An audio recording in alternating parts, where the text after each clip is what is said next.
This is the Business of Leadership Series Minute with your host, the best-selling author of Don't Buy a Duck and founder of MarketingStrategyHero.com, Derek Champagne. I'm excited about my friend here today, Derek Stone, an entrepreneur, musician, author. I like him already. His new book is Why Should I Forgive? And it's a big topic, man. It's a heavy topic, and it's something that's not easy to write about.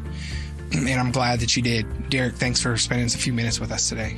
Derek, thanks for having me, man. I really appreciate it. It's an honor. Yeah, we hear it often, but hurt people, right? Absolutely. And it doesn't, then that makes us look and go, well, if I'm not forgiving and I'm hitting this level of discontent and turmoil, then I look around, am I doing that to others too right now? Mm-hmm. And if I want to break the cycle and I want to have peace, and it's hurting me, not them necessarily. I mean, I think that's the tough part too, is some people go through some of this process and then the person on the other side didn't care or doesn't want the relationship. But that doesn't change the importance of forgiveness, because the forgiveness is what's not forgiving, and that bitterness is what's eating you up. Right. And it's hard to find something that you can medicate yourself with sustainably that can heal that. Yeah, the true antidote for bitterness is forgiveness. And forgiveness is for you, for anybody that's listening. It's for you. Trust is for them. So if they've broken your trust, either one thing is either you don't trust them again, or they have to rebuild that trust. Now, if you give somebody trust and they take advantage of you, then at that point they're taking advantage of your forgiveness, and you need to set some boundaries.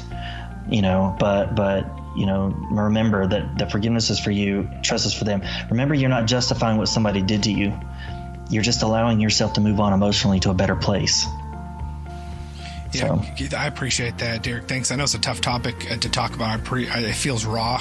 I can sense the emotion. That's real. That's why you wrote this. I know that. Mm-hmm. You didn't write this to be considered the expert in forgiveness or the expert in the top 5 ways to. No, you wrote this because it's your story. And it's my story, right? Yeah, and I really appreciate that. And I say this very few times, but I like to learn from people that have gone through something like this and have seen how to get to the other side, rather than just somebody that's telling you, these are the 3 things you do. Really? Have you been in my shoes? But you've actually walked it. So just a couple more things, like give us a little more about the book, not details in it, but what can the reader expect when they read this book? What's the expected outcome for them, as far as hearing your story, learning some tips? What's going to happen?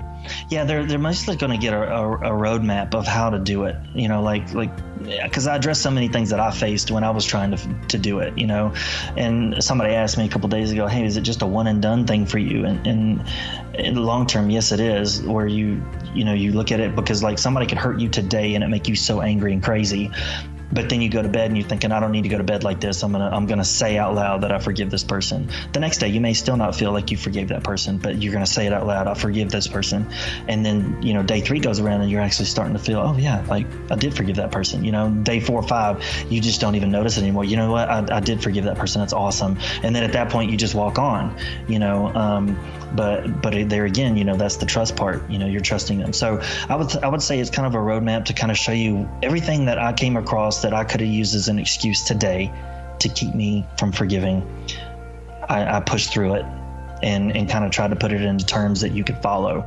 Derek Champagne here. Hey, if you're feeling isolated right now, if this health scare has got you working remotely, or you're feeling uncertain, I want to invite you to check out my mastermind. Come join us. It's DerekChampagneMastermind.com.